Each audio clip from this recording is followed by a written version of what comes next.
초등필독 인성인문학 행복사랑 예수 사랑으로 인류를 구한 성인 인문학 맛보기 예수 기원전 4년부터 기원 후 30년까지 기독교의 창시자 사랑과 용서를 강조한 예수 기독교에서는 예수를 하나님의 아들이라고 해요. 약 2000년 전 베들레헴에서 태어난 예수는 수많은 기적을 일으켜 하나님의 사랑을 나타내 보였어요. 또 사람들에게 서로 사랑하고 이해하며 살아야 한다고 가르쳤어요. 지금도 세계인 가운데 약 4분의 1이나 되는 사람들이 기독교를 믿으며 예수의 사랑과 구원의 정신을 따르고 있지요. 예수는 붓다와 공자, 소크라테스와 함께 세계 4대 성인으로 꼽히고 있답니다. 인문학 인물탐구 1. 세상에 온 예수 이스라엘 민족은 아주 오래전부터 고난의 역사를 견뎌왔어요. 멀고 먼 옛날에는 아시리아에게 나라를 빼앗기기도 했고 이집트와 바빌로니아로 끌려가 힘든 노예 생활을 하기도 했어요. 그 후에도 시련은 끝나지 않았어요. 갑자기 로마 제국이 쳐들어와 그들의 지배를 받게 된 거예요. 이스라엘에 사는 유대인들은 로마 제국의 억압 아래 힘든 생활을 이어갔어요. 하지만 유대인들은 실망하지 않았어요. 언젠가는 구세주가 나타나 자신들을 구원해 줄 거라고 굳게 믿고 있었기 때문이지요. 구세주, 구원할 구, 인간세, 주인주, 인류를 죄악에서 구원하는 하나님을 이르는 말. 저 반짝이는 별을 좀 봐. 이제 곧 구세주가 오실 거야. 물론이지. 분명히 오실 거야. 사람들은 서로 만나기만 하면 몰래 그런 말을 주고받았어요. 그러나 곧 올 거라던 구세주는 좀처럼 오지 않았어요. 구세주가 나타났다는 소문을 듣고 달려가 보면 그 사람은 실망스럽게도 진짜 구세주는 아니었어요. 소문, 바소, 들을 문, 사람들의 입에 오르내려 전하는 말. 그 당시 갈릴리 지방의 나사렛 마을에 마리아라는 처녀가 살고 있었어요. 마리아는 목수인 요셉과 곧 결혼하기로 약속한 사이였어요. 목수, 나무목, 손수, 나무로 집을 짓거나 가구, 기구 등을 만드는 사람. 그런데 어느 날 마리아 앞에 천사 가브리엘이 나타났어요. 천사 가브리엘은 마리아에게 이렇게 말했어요.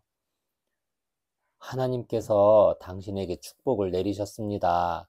당신의 몸에서 위대한 하나님의 아들이 태어날 것이니 그분의 이름을 예수라고 지으십시오. 그분은 이스라엘의 왕이 되실 것입니다. 마리아는 축복, 빌축, 복복, 기독교에서 하나님이 복을 내림을 뜻하는 말. 마리아는 깜짝 놀라 물었어요. 저는 아직 처녀인데 어떻게 아이를 낳을 수 있나요? 천사 가브리엘이 다시 말했어요.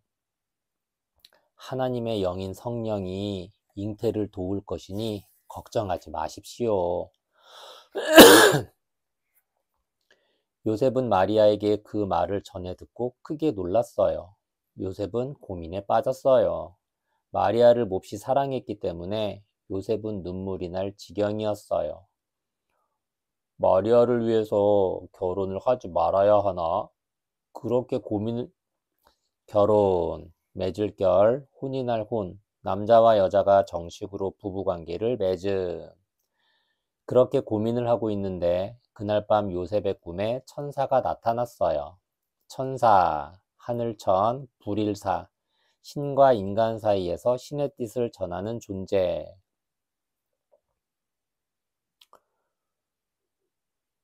마리아의 말은 모두 사실이니 마리아를 아내로 맞이하시오. 요셉은 아침이 되자 마리아에게 달려가 말했어요. 나도 천사를 보았소. 이제는 당신 말을 모두 믿소. 나는 당신과 결혼하겠소. 요셉은 그렇게 말하고 나서 마리아를 꼭 안아주었어요. 그 무렵 로마 정부는 모든 사람들의 호적을 새로 만들었어요. 그래서 요셉과 마리아도 결혼을 한 뒤 호적을 만들기 위해 베들레헴으로 떠났어요. 마리아는 이미 임신한 상태라 베들레헴까지 가는 길이 매우 힘들었어요. 요셉 부부가 베들레헴에 도착했지만 빈 여관이 한 곳도 없었어요. 여관, 나그네여, 집관, 돈을 받고 손님을 묵게 하는 집. 요셉은 여관 주인에게 부탁하여 여관 옆에 있는 마구간을 빌렸어요.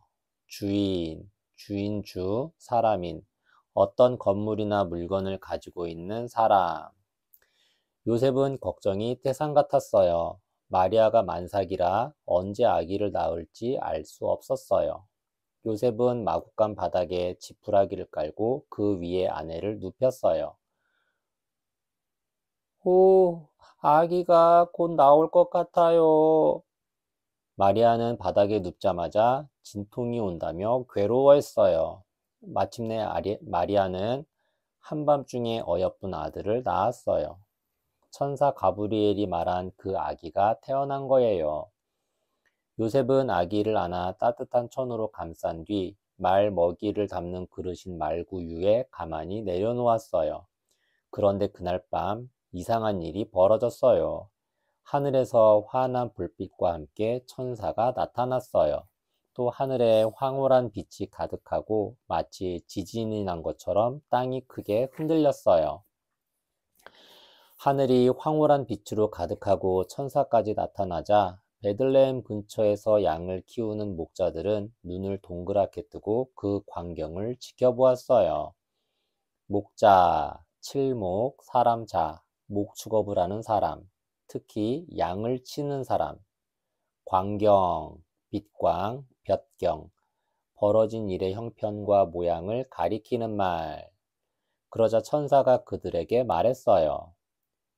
놀라지 말라. 오늘 구세주가 태어나셨다. 너희들의 주님이 세상에 오셨다. 주님은 지금 말 구유에 누워있도다. 목자들은 재빨리 베들레헴으로 달려갔어요. 도대체 어디야? 목자들은 베들레헴을 샅샅이 뒤지며 돌아다니다가 마침내 한 마구간을 발견했어요. 저기다. 마구간에서 환한 불빛이 쏟아졌어요. 그리고 그곳에 말 구유에 귀여운 아기가 누워 있었어요. 목자들은 마구간으로 들어가 천사에게 들은 말을 마리아에게 전해 주었어요.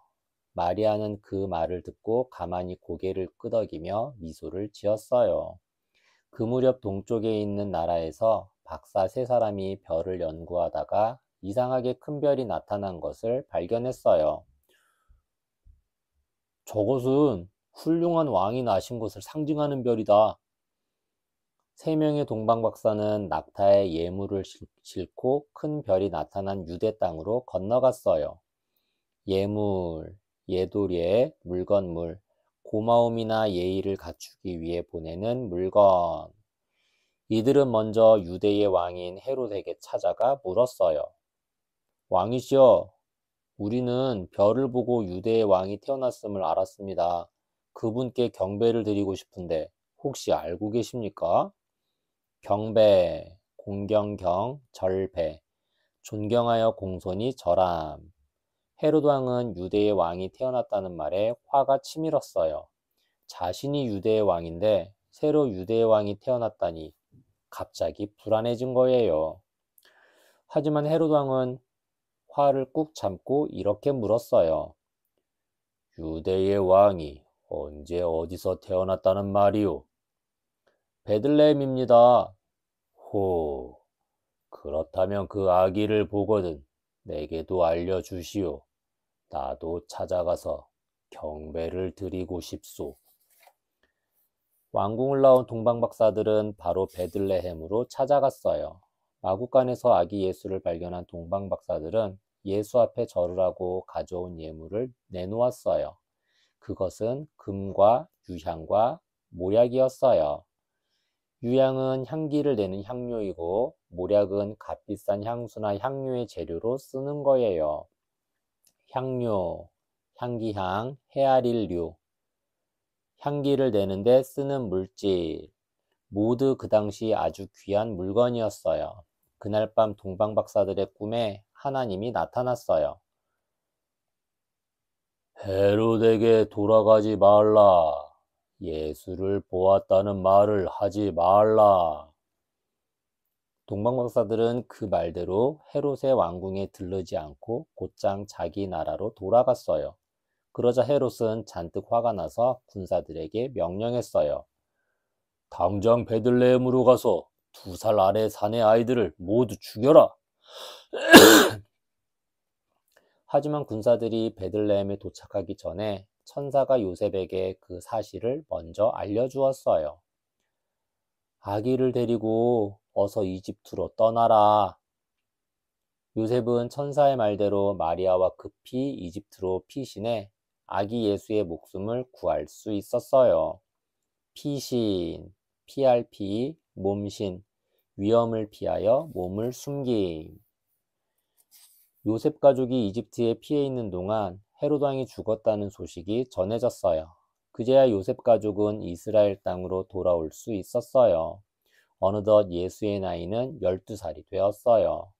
하루는 예수가 유월절을 맞아 부모님과 예루살렘에 갔어요. 유월절, 너물유, 너물월, 마디절. 이스라엘 민족이 이집트에서 탈출한 것을 기념하는 축제일. 예루살렘은 사람도 많고 시끌벅적했어요. 부모님이 예루살렘에서 일을 마치고 집으로 돌아가려는데 예수가 보이지 않았어요. 요셉과 마리아는 여기저기 돌아다니며 예수를 찾았어요. 하지만 예수는 어디로 갔는지 영 찾을 수가 없었어요. 사흘 뒤에 마침내 요셉과 마리아는 예수를 찾았어요. 예수는 성전에서 나이 많은 선생님들과 이야기를 하고 있었어요. 성전, 성인성, 전각전, 그리스도를 따르는 신자들이 모이는 건물, 교회. 마리아가 한참 찾았다며 나무라자 예수가 말했어요. 제가 아버지의 집인 성전에 있으리라는 걸 모르셨어요? 아버지의 집이라고? 마리아는 예수의 말에 할 말을 잃고 가만히 고개를 끄덕였어요. 그 당시 이스라엘 땅에는 요한이라는 예언자가 있었어요. 예언자, 미리예, 말씀언, 사람자, 앞으로 다가올 일을 미리 알고 말하는 사람. 회개하시오. 이 요단강의 죄를 씻고 새로운 사람이 되시오. 요한은 강에 몸을 씻는 것을 세례라고 했어요. 세례, 씻을 새, 예도례, 기독교에서 죄악을 씻는 표시로 베푸는 의식. 그래서 사람들은 그를 세례 요한이라고 불렀지요. 어느덧 세월이 흘러 30살이 된 예수가 세례 요한을 찾아갔어요. 요한은 예수를 보자마자 그가 메시아임을 알았어요. 메시아란 구세주인 그리스도를 뜻하는 말이에요. 요한이 말했어요. 오, 드디어 우리 죄를 모두 씻어줄 그분이 오셨다. 요한은 예수를 강으로 이끌고 가서 강물에 몸을 담그게 했어요. 예수가 세례를 받고 나자 갑자기 하늘에서 놀라운 목소리가 들려왔어요. 그는 나의 아들이니라. 요한은 감격하여 하나님께 경배를 올렸어요. 세례를 받은 예수는 광야로 가서 40일 동안 밤낮으로 하나님께 기도를 올렸어요. 아무것도 먹지 않아서 예수는 몹시 배가 고팠어요. 그때 어디선가 목소리가 들려왔어요. 네가 하나님의 아들이라면 돌로 떡을 만들어 보라. 예수는 그것이 마귀의 목소리라는 걸 알아챘어요. 떡보다 더 귀한 것은 하나님 말씀이다. 이번에는 마귀가 예수를 성전 꼭대기로 데려갔어요. 여기서 뛰어내려도 죽지 않으면 네가 하나님의 아들임을 인정하겠다. 인정, 알인, 정할정, 확실히 그렇다고 여기는 것. 성경에 너의 주 하나님을 시험하지 말라고 했다. 성경, 성인성, 글경, 종교에서 신앙의 최고 법전으로 불리는 책. 마귀는 다시 예수를 높은 산으로 데려가 세상 모든 나라를 내려다보며 말했어요. 나에게 엎드려 경배하면 저 모든 나라를 너에게 주겠다. 나는 하나님께 경배하고 그분만을 섬긴다. 예수가 그렇게 외치자 마귀는 마치 연기처럼 사라지고 말았어요. 그 후 예수는 갈릴리로 돌아와 사람들에게 하나님의 말씀을 전하기 시작했어요. 하루는 갈릴리의 한 마을에서 결혼식이 열렸어요. 결혼식에 모인 사람들은 다들 음식과 포도주를 마시며 축제를 벌였어요. 그런데 그만 포도주가 떨어지고 말았어요. 포도주가 다 떨어졌으니 어쩌면 좋아. 예수의 어머니 마리아가 그 광경을 보고 말했어요. 결혼식 날 포도주가 떨어지면 손님에게 큰 무례인데 어쩌면 좋지. 정말 큰일이네. 무례, 없을무, 예도례, 태도나 말에 예의가 없음. 그때 예수가 하인들을 향해 이렇게 말했어요. 저기 큰 항아리 6개에 물을 가득 채워 넣어라. 하인들은 시키는 대로 항아리에 물을 가득 부었어요. 그러자 예수가 말했어요. 이제 항아리에 든 물을 손님들에게 가져다 드려라. 이게 웬일인가요? 항아리를 들여다보니 물 대신 향기로운 포도주가 가득 들어 있었어요. 손님들은 포도주를 마시고 다들 잘 담근 포도주라고 칭찬을 했어요. 이것이 바로 예수가 행한 첫 번째 기적이에요. 기적, 기이할 기, 발자취 적, 상식으로는 이해할 수 없는 기이한 일. 예수는 게네사렛 호숫가로 가서 두 형제 어부의 배에 올라탔어요. 형제, 형형, 아우제, 형과 아우를 아울러 이르는 말. 예수는 형제 어부에게 하나님의 고귀한 사랑에 대해 말했어요. 그러자 두 형제 어부 베드로와 안드레는 깊이 감동하여 고개를 끄덕였어요. 예수는 말을 마치고 이제 고기를 잡자고 했어요. 그러자 베드로가 말했어요. 저희가 밤새 고기를 잡으려 했지만 한 마리도 못 잡았습니다. 예수가 말했어요. 호수 깊은 곳으로 가서 그물을 던져보라. 호수, 호수호, 물수, 꽤 넓은 땅이 우묵하게 들어가 물이 괴어 있는 곳. 베드로는 예수의 말대로 배를 몰고 가 그물을 던졌어요. 그러자 그물이 찢어질 정도로 많은 고기가 잡히는 것이었어요. 와, 세상에! 두 형제 어부는 입을 쩍 벌리고 기뻐했어요. 베드로는 예수가 보통 사람이 아님을 알고 얼른 말했어요. 선생님, 저희를 인도해 주십시오. 예수는 그 자리에서 베드로와 안드레를 제자로 받아들였어요. 베드로는 언제나 예수를 믿고 따랐어요. 하루는 베드로가 걱정 가득한 표정으로 말했어요. 제 장모님이 열병에 걸렸는데 좀처럼 낫지를 않습니다. 예수는 바로 베드로의 장모에게로 가서 말했어요. 열이여, 이분의 몸에서 당장 나가거라. 그러자 신기하게도 베드로의 장모는 금세 병이 나았어요. 이 광경을 지켜본 사람들이 그날 오후에 병자들을 데리고 예수를 찾아왔어요. 예수는 거절하지 않고 한 사람 한 사람 모두 치료해 주었어요. 어떤 날은 나병 환자가 예수님을 찾아왔어요. 환자, 근심환, 사람자, 병들거나 다쳐서 치료를 받아야 하는 사람. 나병은 손가락과 발가락이 문드러지고 코와 귀도 떨어져 나가는 무서운 병이에요. 나병 환자가 나타나자 다들 도망가기 바빴어요. 하지만 예수는 그의 앞으로 다가가 머리에 손을 얹고 말했어요. 내가 진실로 원하노니 깨끗해질지어다. 진실, 참진, 열매실, 마음에 거짓이 없이 순수하고 바름. 예수의 말이 끝나기가 무섭게 그 사람은 멀쩡하게 나았어요. 오, 감사합니다. 나병 환자는 눈물을 흘리며 기뻐했어요. 예수가 계속 기적을 일으키자 바리새인들이 예수를 질투했어요.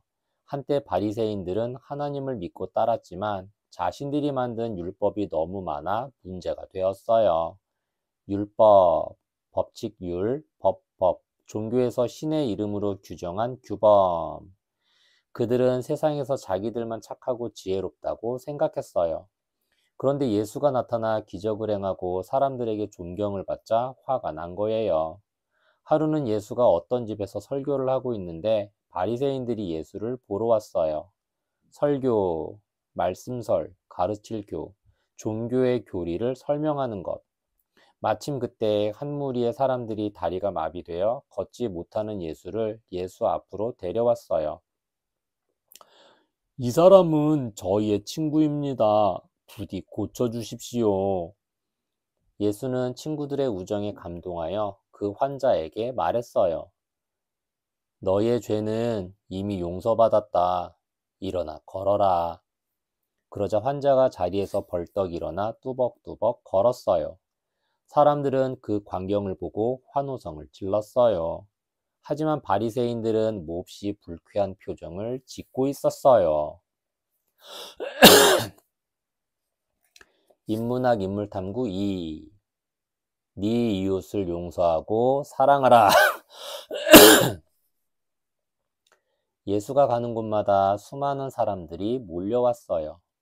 사람들은 하나같이 예수의 제자가 되고 싶다고 했어요. 예수가 그들에게 말했어요. 나를 따르려면 목숨을 내놓을 준비가 되어 있어야 한다. 십자가를 질 용기가 없다면 나의 제자가 될 수 없다. 사람들은 십자가라는 말에 깜짝 놀랐어요. 십자가, 열십, 글자자, 실언가, 기독교를 상징하는 십자 모양의 표상. 살인이나 강도짓을 한 사람이 십자가에 매달려 죽는 것을 본 적이 있었기 때문이에요. 살인, 죽일 살, 사람인, 사람을 죽임. 얼마 후 예수는 많은 사람 중에 12명의 제자를 뽑았어요. 그들은 어부, 농부, 목수 같은 직업을 가진 사람들이었어요. 베드로와 안드레, 야고보, 요한, 빌립, 바돌로메, 도마, 마테, 알페오의 아들 야고보, 다데오, 시몬, 가롯 유다가 바로 12명의 제자예요. 너희들은 이제 사도가 되었으니 세상의 여러 곳을 다니며 하나님의 말씀을 전하도록 하라. 예수는 12명의 제자들을 둘러보며 그렇게 말했어요. 어느 날 세리들과 죄인들이 예수의 말을 들으려고 찾아왔어요. 죄인, 허물죄, 사람인, 죄를 지은 사람. 세리는 세금을 걷는 관리예요. 예수는 그들을 향해 말했어요. 바리새인들은 내가 죄 있는 사람들과 가까이 지내는 것을 못마땅하게 여긴다. 하지만 그건 잘못된 생각이다. 100마리의 양 중에 한 마리가 길을 잃으면 당연히 그 한 마리의 양을 찾아 나서야 하지 않겠느냐? 사람들은 이게 무슨 이야기인가 귀를 기울였어요. 길을 잃지 않은 99마리 양보다 길 잃은 한 마리 양을 구하는 일이 더욱 소중하다. 이와 마찬가지로 회개할 것이 없는 착한 99명보다 죄를 회개하는 한 사람이 더욱 소중한 것이다. 하늘나라에서도 죄를 회개한 한 사람을 더욱 귀하게 여긴다. 회개, 뉘우칠 회, 고칠 개, 자기 잘못을 뉘우치고 고침. 사람들은 예수의 말에 큰 기쁨과 감동을 느꼈어요. 특히 죄를 지은 사람들은 더욱 큰 위안과 희망을 얻었어요. 하루는 지체 높은 한 남자가 울면서 예수를 찾아왔어요. 지금 제 딸이 죽어가고 있습니다. 제발 살려주십시오. 예수는 곧장 제자들과 함께 그의 집으로 갔어요. 제자, 아우제, 아들자, 스승으로부터 가르침을 받는 사람. 그런데 마침 하인들이 달려나와 소리쳤어요. 날이 좀 전에 아가씨가 숨을 거두었습니다. 남자는 절망하여 그 자리에 주저앉았어요. 예수는 아랑곳하지 않고 그 집으로 들어갔어요. 제자 베드로와 야고보도 따라 들어왔어요. 이미 숨진 아이는 고요히 누워 있었어요. 예수가 소녀의 손을 잡고 부드럽게 말했어요. 소녀, 젊을소, 여자녀, 아직 완전히 성숙하지 않은 어린 여자아이. 아이야, 이제 그만 일어나라. 그러자 갑자기 소녀의 얼굴에 화색이 돌았어요. 아이는 후 숨을 내쉬더니 번쩍 눈을 떴어요. 아이의 아버지와 어머니는 너무 기뻐 펄펄 뛰었어요. 정말 고맙습니다. 고맙습니다. 예수가 병자들을 고쳐준다는 소문이 퍼지자 가는 곳마다 사람들이 구름처럼 몰려들었어요. 하루는 예수가 제자들과 들판으로 나서자 수천 명이 따라왔어요. 그날 저녁 예수가 제자들에게 말했어요. 이 사람들에게 음식을 나누어 주고 싶구나. 음식, 마실 밥식, 사람이 먹을 수 있게 만든 밥이나 국 등의 먹거리. 주변에 마을이 없어 음식을 구할 수 없습니다. 그럼 음식을 가지고 있는 사람이 있는지 알아보아라. 제자 안드레가 한 소년을 가리키며 말했어요. 소년, 젊을소, 해년, 아직 완전히 성숙하지 않은 어린 사내아이. 이 아이가 물고기 2마리와 떡 5개를 가지고 있답니다. 하지만 이것으로는 어림도 없습니다. 그것을 이리 가져오라. 예수는 우선 하나님께 감사 기도를 드리고 바구니에 든 물고기와 떡을 사람들에게 나누어 주기 시작했어요. 그런데 물고기와 떡을 아무리 나누어 주어도 바구니에 든 것은 전혀 줄어들지 않았어요. 모여있던 5천 명이 모두 배불리 먹은 후에 남은 음식을 보니 12개의 바구니에 가득 찰 정도였어요.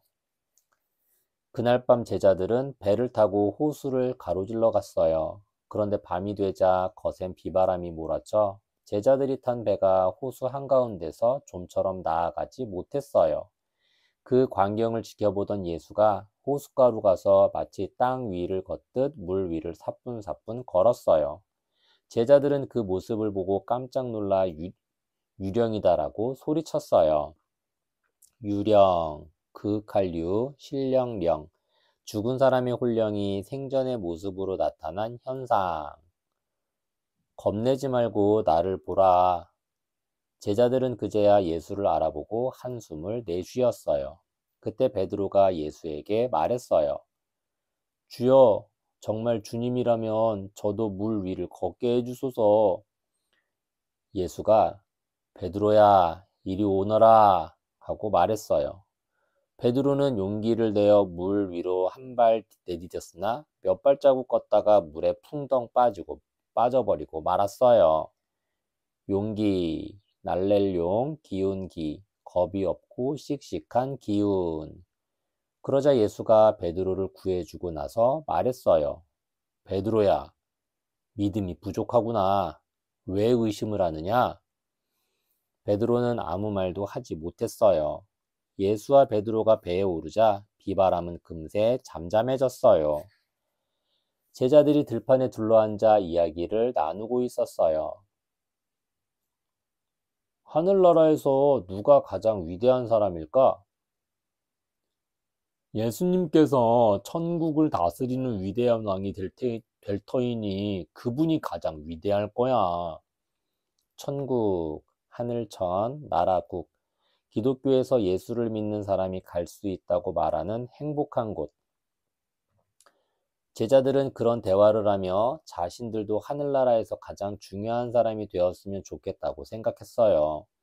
그때 예수가 다가오자 한 제자가 물었어요. 저희 중에 누가 천국에서 가장 중요한 사람이 될까요? 마침 그때 어린아이가 옆에서 놀고 있었어요. 예수는 아이를 불러 곁에 앉히고는 제자들에게 말했어요. 너희가 어린아이 같은 마음을 가지지 않는다면 절대로 천국에 들어갈 수가 없을 것이다. 제자들은 놀라서 눈을 동그랗게 떴어요. 예수가 이어서 다시 말했어요. 어린이를 공경하는 건 나를 공경하는 것과 같다. 항상 어린이를 사랑하고 그 순수한 마음을 배우도록 해라.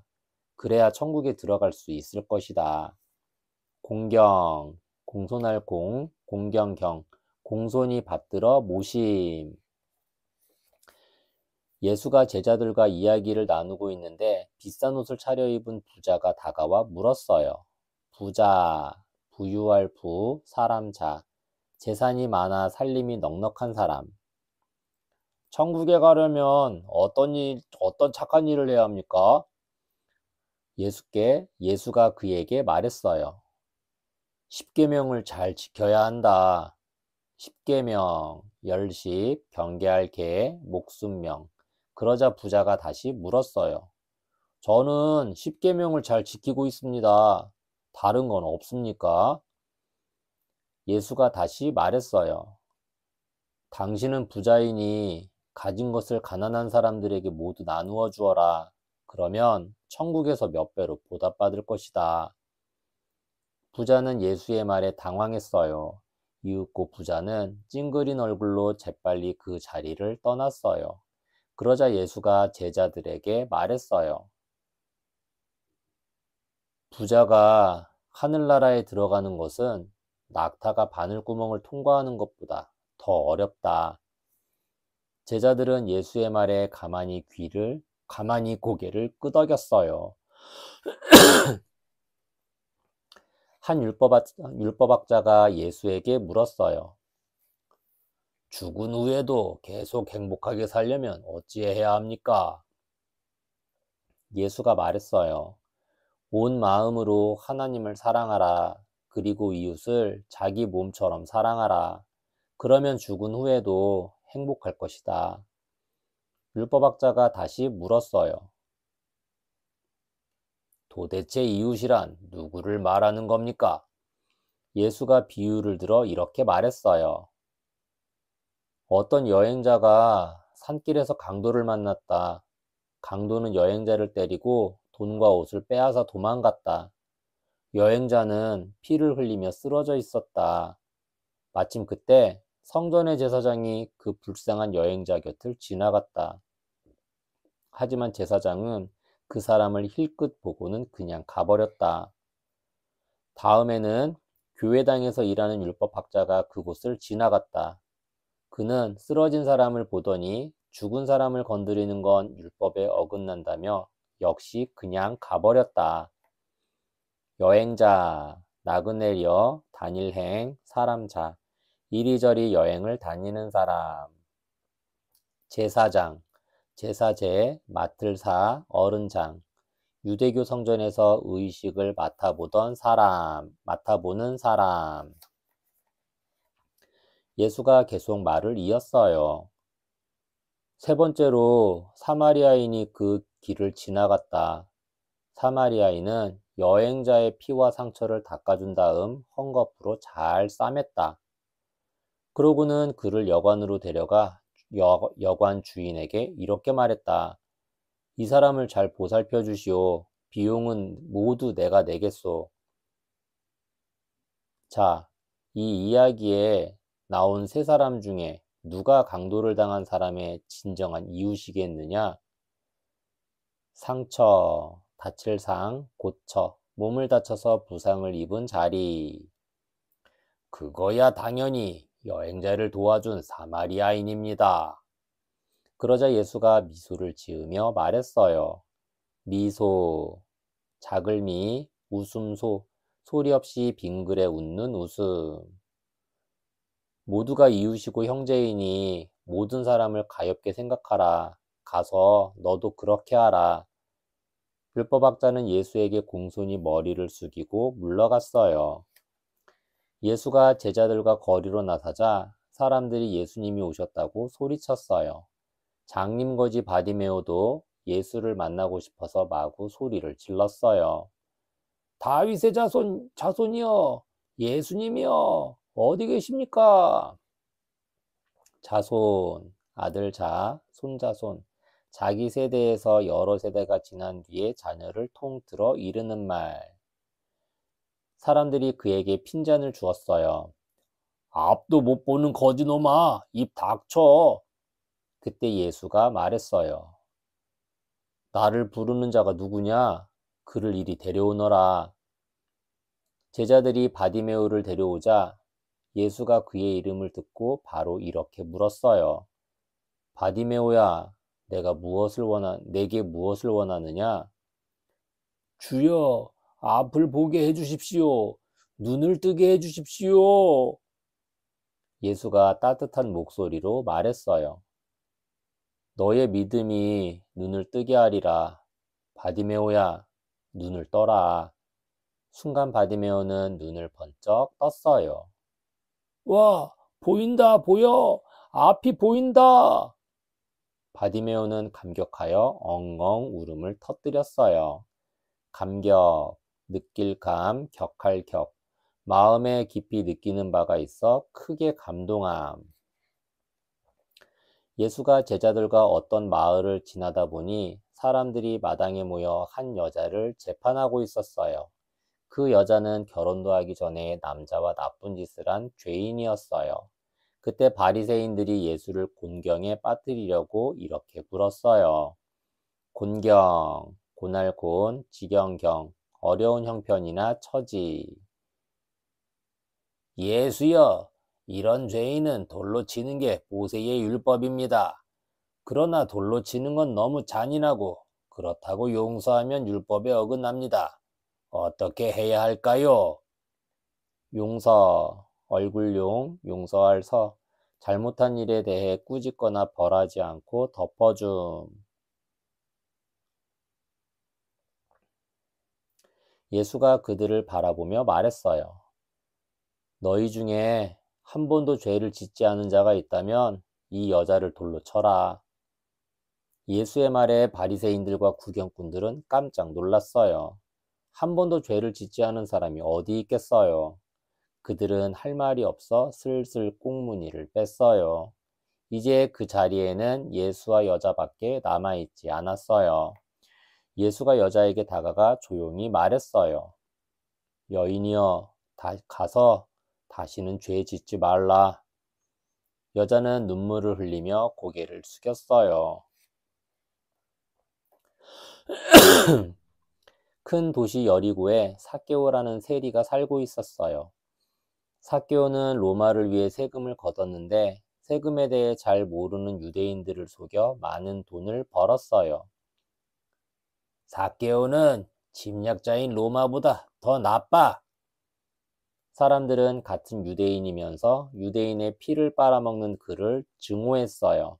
증오, 미울증, 미워할 오. 아주 사무치게 미워함. 하루는 그 도시에 예수와 제자들이 찾아왔어요. 사람들이 구름처럼 모여들자 삭개오도 거리로 나갔어요. 삭개오는 예수를 보려고 뽕나무로 기어 올라갔어요. 나무 위에 올라서자 예수와 제자들이 보였어요. 삭개오는 예수를 자세히 보려고 뽕나무 잎 사이로 얼굴을 쑥 내밀었어요. 그때 예수가 삭개오를 보고 말했어요. 삭개오야, 이리 내려오너라. 삭개오는 예수처럼 위대한 성자가 자기 이름을 알고 있다는 게 너무 놀라웠어요. 성자, 성인성, 사람자, 지혜와 덕이 매우 뛰어나 같이 우러러 본받을 만한 사람. 삭개오가 나무에서 내려오자 예수가 다시 말했어요. 삭개오야, 오늘은 네 집에서 식사를 하고 싶구나. 예수의 부드러운 목소리를 듣는 순간 삭개오는 왠지 마음이 편안해졌어요. 삭개오는 예수 일행을 자기 집으로 모시고 가서 식사를 대접했어요. 식사, 밥식, 일사, 끼니로 음식을 먹음. 그런데 식사가 끝나자 삭개오가 갑자기 예수 앞에 꿇어 앉았어요. 주님, 저는 그동안 나쁜 짓을 많이 했습니다. 내일 당장 재산의 절반을 가난한 이웃들에게 나누어 주겠습니다. 또 제가 속여서 더 받아낸 돈은 모두 돌려주겠습니다. 부디 저를 용서해 주십시오. 예수가 빙그레 미소 지으며 말했어요. 잘 생각했다, 삭개오. 오늘 용서와 구원이 너의 집에 이르렀구나. 이것이 바로 내가 여기에 온 까닭이니라. 그 자리에 모여있던 제자들과 손님들은 큰 감동을 받았어요. 단 한마디도 하지 않고 삭개오를 회개시킨 예수의 능력이 정말 신기하고 놀라웠어요. 능력, 능할 능, 힘력, 이를 감당해낼 수 있는 힘. 바리새인들과 종교 지도자들은 예수를 궁지에 몰아넣으려고 음모를 꾸몄어요. 음모, 그늘 꾀모, 나쁜 목적으로 몰래 흉악한 일을 꾸밈.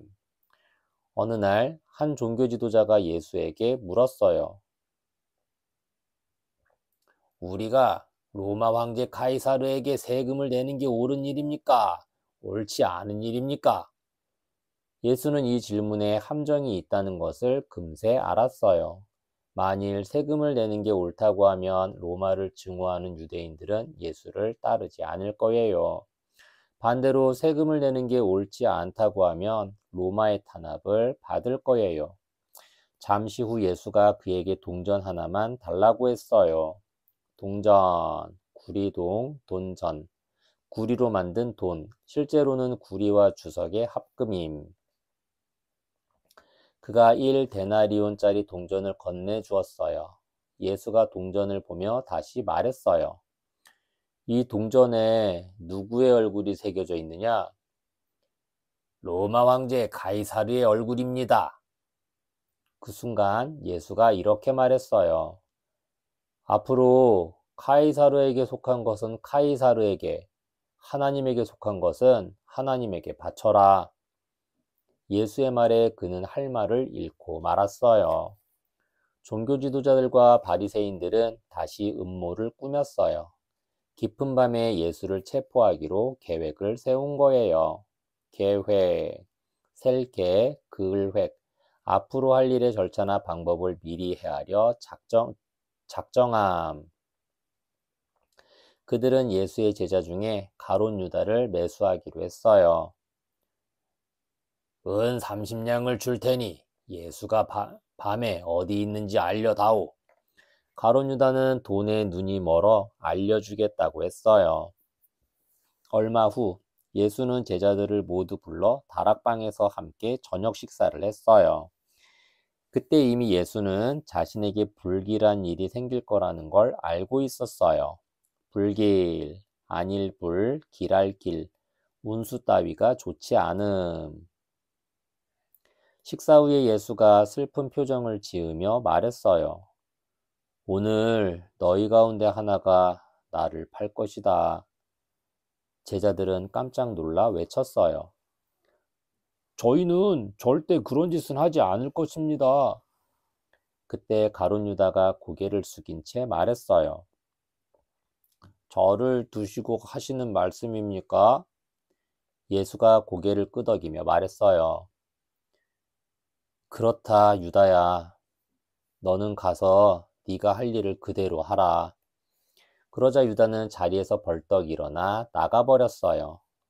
깊은 밤이 되자 예수는 제자들과 기도하러 올리브산 서쪽의 겟세마네 동산으로 올라갔어요.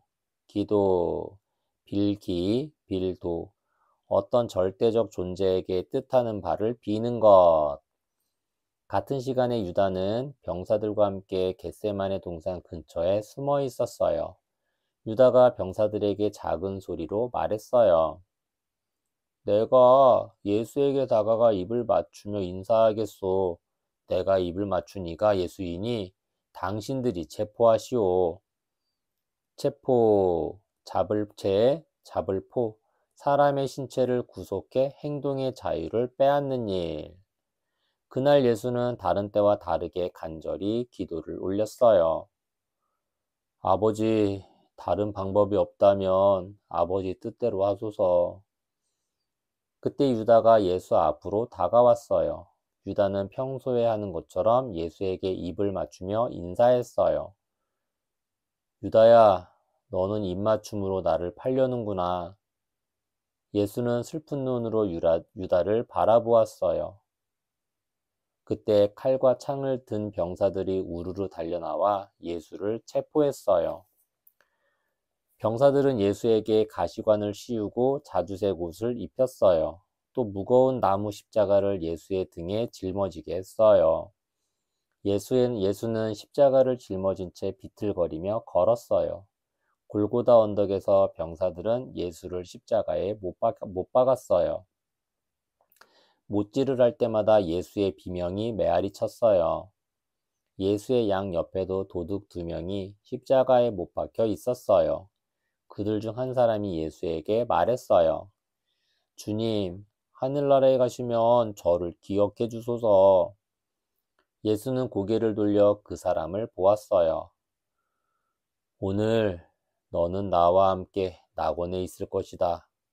낙원, 즐길락, 동산원, 아무런 괴로움 없이 안락하게 살 수 있는 즐거운 곳.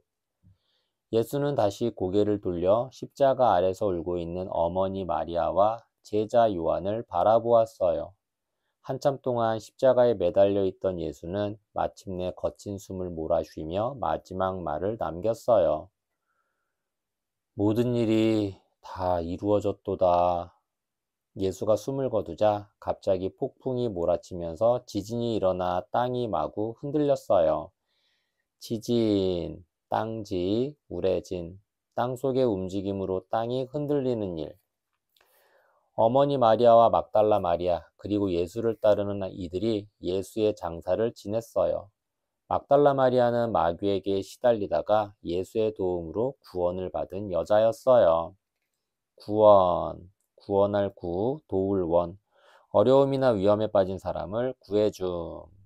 이들은 예수를 십자가에서 내려 동굴 무덤에 안치했어요.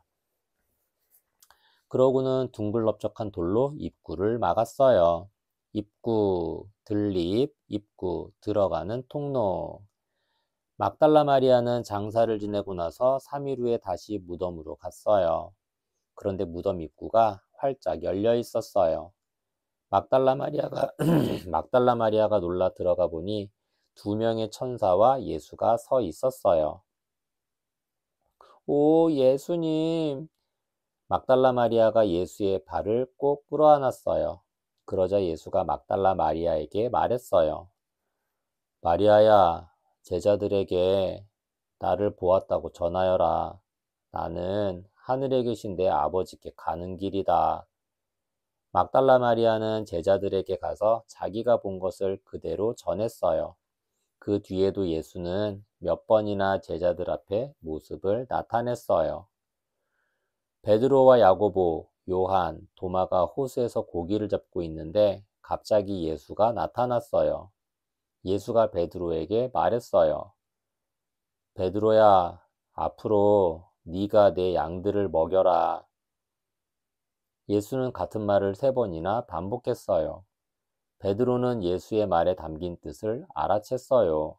그것은 베드로에게 신도들을 이끄는 지도자가 되라는 말이었어요. 신도, 믿을 신, 무리도, 종교를 믿는 사람. 베드로는 기꺼이 그렇게 하겠다고 했어요. 예수는 그 뒤 갈릴리 호수와 올리브산에도 나타났어요. 그때 예수는 제자들에게 이렇게 말했어요. 내가 떠난 후에 성령이 너희에게 내릴 것이다. 그 전까지 예루살렘을 떠나지 말라. 성령이 내리면 너희는 이 세상 끝까지 가서 나의 말을 전하라. 성령, 성인성, 신령령, 하나님의 영을 가리키는 말. 예수는 그렇게 말한 뒤 밝은 구름과 눈부신 빛에 쌓여 하늘로 승천했어요. 그 뒤로 제자들은 예수의 가르침을 온 세상에 전했어요. 지금까지도 예수의 큰 사랑과 평화의 정신은 사람들에게 많은 감동을 주고 있답니다. 또 다른 인성 다지기 1. 할위, 착할선, 사람자, 하늘천, 가플복, 갈지, 써이, 복복, 위선자, 첨보지복. 착한 일을 하는 사람에게 하늘이 복을 내린다는 뜻이에요. 항상 착한 일을 하여 스스로 행복한 삶을 찾으라는 말이지요. 위선자, 천보지복. 위선자 천보지복이란 선을 행하는 사람에게는 하늘이 복으로서 갚는다는 뜻입니다. 위의 문장은 명심보감에 나오는데 원문은 다음과 같아요. 위선자 천보지복, 위불선자 천보지화. 이 말을 풀이하면 착한 일을 하는 사람에게는 하늘이 복을 내리고 나쁜 일을 하는 사람에게는 하늘이 재앙을 내린다는 뜻이에요. 하늘은 사람이 하는 일을 모두 지켜보고 있어요. 착한 일을 하는 사람, 나쁜 일을 하는 사람을 두루두루 살펴보고 있지요. 그렇게 살펴보다가 착한 사람에게는 그에 맞는 복을 내리고 악한 일을 한 사람에게는 그에 맞는 재앙을 내린다는 말이에요. 어른들이 자주 쓰는 말에 인과응보라는 말이 있는데 이것도 같은 뜻이에요. 착한 일을 하면 행복한 열매로 보답받고 악한 일을 하면 불행한 열매로 보답받는다는 말이에요. 그러니까 행복한 열매를 받을지 불행한 열매를 받을지는 나의 행동에 달려있는 거랍니다. 또 다른 인성 다지기 2. 일만만, 일사, 조칠종, 너그러울 관, 극기, 복복, 스스로 자, 두터울 후, 만사종관, 기복, 자후. 모든 일을 너그럽게 하면 복이 저절로 두터워진다는 뜻이에요. 항상 남에게 인정을 베풀고 친절하게 하면 행복이 저절로 찾아온다는 말이지요. 만사종관, 기복, 자후. 만사종관, 기복, 자후는 모든 일을 관대하게 처리하면 그 복이 저절로 두터워진다는 뜻입니다. 이 말은 명심보감에 나오는 말이에요. 사람들은 흔히 어떤 일을 할 때 자신에게 조금이라도 손해가 되는 것 같으면 아주 싫어해요. 반대로 조금이라도 이익이 되는 일은 참 좋아하지요. 이렇게 어떤 일을 할 때 이익과 손해를 철저히 따지면 사람이 너무 매정하고 차가워 보여요. 자기만 하는 이기주의자로 낙인이 찍힐지도 모르지요. 그러므로 어떤 일을 할 때는 좀 더 너그럽고 친절하게 하는 것이 좋아요. 자기 이익만 따지지 말고 상대방의 입장도 생각해주면 주변 사람들도 다 좋아해요. 저 아이는 참 마음이 좋아. 이런 평가를 들을 수도 있지요. 옛날 어른들은 행복한 삶을 살기 위해 늘 너그러운 마음을 가져야 한다고 했어요. 너그러운 마음은 내가 손해를 보는 것 같지만 사실은 그렇지 않아요. 바로 앞에서는 손해인 것 같아도 나중에는 사람들이 나를 착한 사람으로 인정해주고 그러다 보면 복도 저절로 굴러 들어오게 된답니다.